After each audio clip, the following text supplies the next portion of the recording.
9 milyong Pilipino ang nagtatrabaho bilang OFW sa ibang bansa.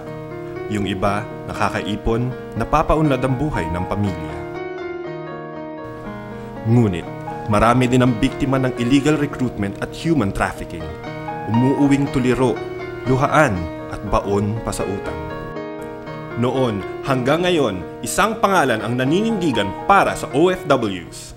Ople, siya ang kagapay mo. Ople, atin ang OFW. Ople, sigurado ang trabaho, siya'y makamanggagawa. Kay Toots Ople tayo.